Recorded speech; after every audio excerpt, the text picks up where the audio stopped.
आज हम दुनिया की सबसे पुरानी पर्वत श्रृंखलाओं में से एक अरावली की बात कर रहे हैं।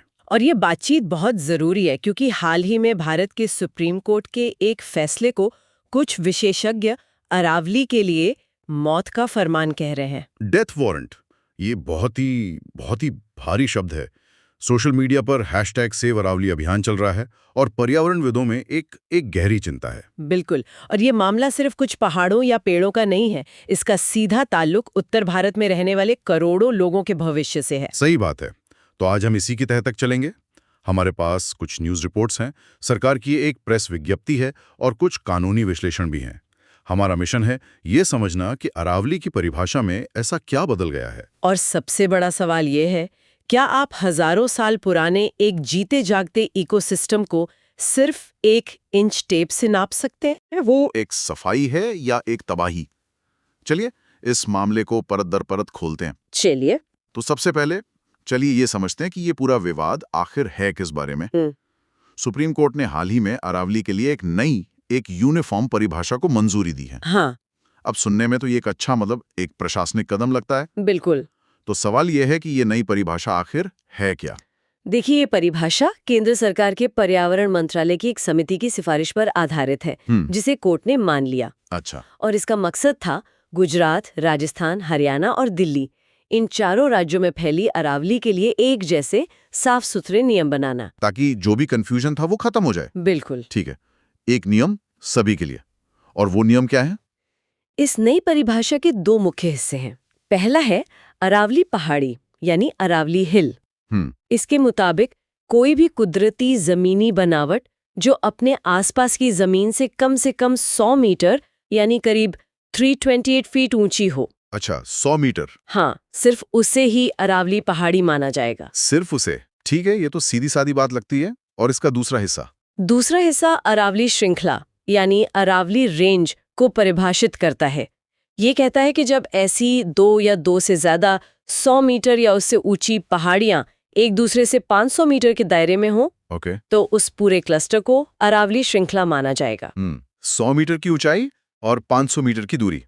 कागज पर तो ये सब बहुत तर्कसंगत और वैज्ञानिक लगता है। हाँ, लगता तो है। एक यूनिफॉर्म नियम से चीजें साफ होती हैं, तो फिर इसे मौत का फरमान क्यों कहा जा रहा है? इसमें ऐसा क्या छुपा है जो पहली नजर में दिखाई नहीं देता? यहीं पर इस मामले की आप कह सकते हैं कि असल जड़ है।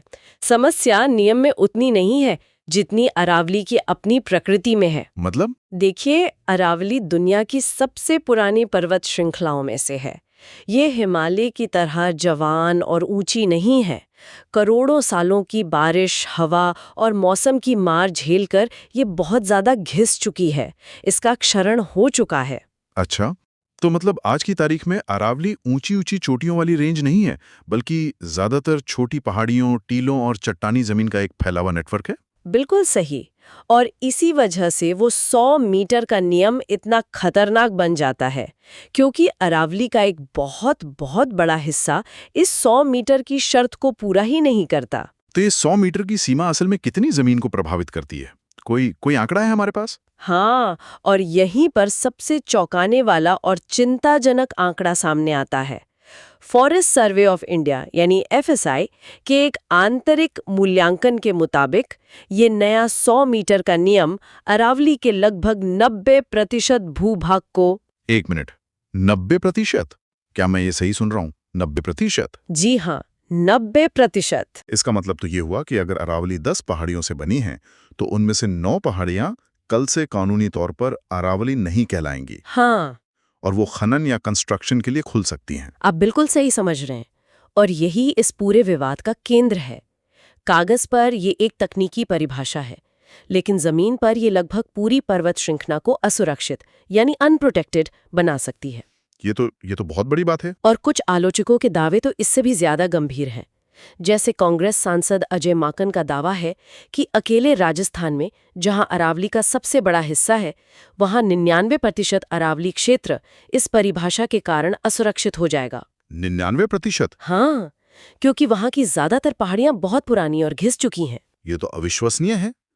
तो इस 90% जमीन का इसका क्या होगा? मतलब जैसे ही इस पर से अरावली का टैग हटेगा, तो इसका भविष्य क्या है? तो सैद्धांतिक रूप से जैसे ही ये जमीन अरावली पहाड़ी की परिभाषा से बाहर होती है, इस पर लगा जो एक कानूनी सुरक्षा कवच है वो हट जाता है। और फिर इसके बाद इसे खनन, रियल एस्टेट, हाईवे बनाने और दूसरी औद्योगिक गतिविधियों के लिए कानूनी तौर पे खोला जा सकता है। पर्यावरणविदों की सबसे बड़ी चिंता यही है कि ये विकास के नाम पर विनाश का एक दरवाजा खोल देगा। इस खतरे के असली पैमाने को समझने के लिए मुझे लगता है हमें ये जानना होगा कि अरावली हमारे लिए इतनी जरूरी क्यों है। यह सिर्फ नक्शे पर बनी कुछ पहाड़ियों की लकीर तो है नहीं। बिल्कुल नहीं। इसका हमारी जिंदगी पर असल में क्या असर पड़ता है? बिल्कुल। अरावली को सिर्फ पहाड़ समझना एक बहुत बड़ी भूल होगी। ये उत्तर भारत के लिए एक जीवन रेखा है, एक तरह का इकोलॉजिकल इंजन है।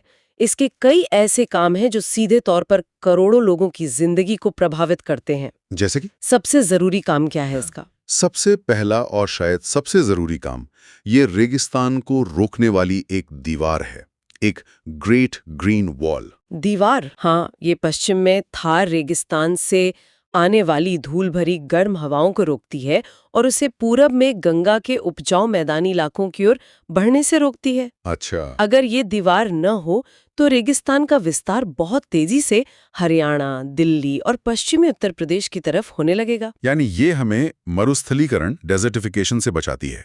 और दिल्ली एनसीआर जैसे शहरों के लिए जो प्रदूषण से इतना जूझ रहे हैं, वहां इसका क्या रोल है? देखिए, दिल्ली एनसीआर के लिए ये एक प्राकृतिक ग्रीन लंग यानी हरे फेफड़े की तरह है। फेफड़ों की तरह? हाँ, यहाँ के जंगल और पेड़ पौधे वायु प्रदूषण को सोखने और हवा को साफ करने में मदद करते हैं।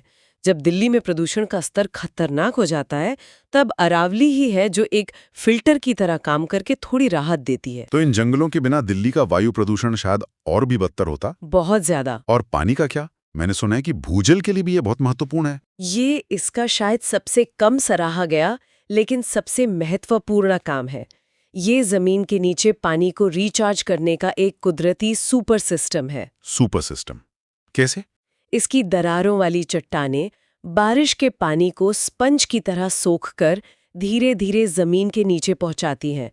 एक अनुमान के मुताबिक ये हर साल प्रति हेक्टेयर 20 लाख लीटर पानी जमीन में रिचार्ज करती है। 20 लाख लीटर प्रति हेक्टेयर? हाँ, गुरुग्राम और फरीदाबाद जैसे शहर तो लगभग पूरी तरह से इसी के भूजल पर निर्भर है।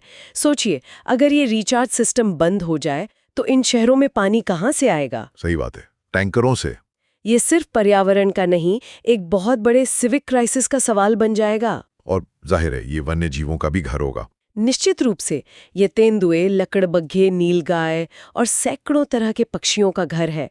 और सबसे जरूरी बात, इसकी जो कम ऊंचाई वाली पहाड़ियां हैं, जिन्हें नई परिभाषा शायद बाहर कर दे। हाँ बिल्कुल, वे वन्य जीवों के लिए एक दूसरे से जुड़े रहने का एक जरूरी गलियारा यानी वाइल्ड लाइफ कॉरिडोर बनाती हैं। अगर ये रास्ते टूट गए तो जानवरों की आबादी अलग थलग पड़ जाएगी और इंसानों और जानवरों के बीच टकराव और बढ़ेगा। तो हमारे सामने दो बिल्कुल अलग अलग कहानियां हैं। एक तरफ सरकार कह रही है कि ये नया नियम सुरक्षा को और मजबूत और स्पष्ट करेगा, और दूसरी तरफ पर्यावरणविद और आलोचक कह रहे हैं कि ये इसे पूरी तरह से नष्ट कर देगा। बिल्कुल। तो चलिए दोनों पक्षों के तर्कों को निष्पक्ष रूप से समझते हैं। सरकार का पक्ष क्या है, वो इसे सही कैसे ठहरा रहे हैं? सरकारी पक्ष का तर्क, जो हमें उनकी प्रेस विज्ञप्ति से मिलता है, कुछ मुख्य बिंदुओं पर आधारित है। उनका कहना है कि ये परिभाषा एक समान, वस्तुनिष्ठ और वैज्ञानिक है। ऑब्जेक्टिव और साइंटिफिक। हाँ, ये पहली बार है कि सभी राज्यों के लिए एक ही मानक तय किया गया है, जिससे भ्रम खत्म होगा और कोई राज्य अपने हिसाब से नियमों को तोड़ मरोड़ नहीं पाएगा। लेकिन वो ये दावा कैसे कर रहे हैं कि इससे सुरक्षा मजबूत होगी, जबकि आंकड़े तो 90% इलाके के बाहर होने की बात कह रहे हैं? उनका तर्क है कि ये परिभाषा सिर्फ चोटी को नहीं बल्कि पूरी पहाड़ी को उसके आधार यानी बेस तक सुरक्षा देती है। अच्छा। साथ ही ये पहली बार पर्वत श्रृंखला को भी साफ तौर पर परिभाषित और संरक्षित करती है, जिसमें दो पहाड़ियों के बीच का 500 मीटर का क्षेत्र भी शामिल है, चाहे उसकी ऊंचाई कुछ भी हो। ठीक है।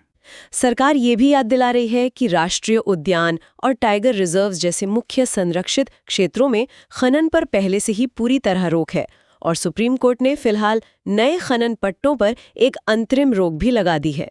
तो सरकार इन चिंताओं को भ्रामक दावे बता रही है। जी। लेकिन क्या सरकार का ये तर्क थोड़ा खोखला नहीं लगता?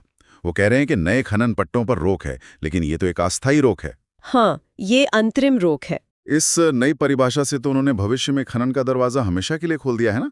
एक बार 90% जमीन कानूनी परिभाषा से बाहर हो गई तो फिर अस्थायी रोक का क्या मतलब रह जाएगा? आप सही जगह पर सवाल उठा रहे हैं और यही आलोचकों का भी कहना है। उनका पहला और सबसे बड़ा तर्क है कि यह वैज्ञानिक संकीर्णता है, यानी साइंटिफिक रिडक्शनिज्म।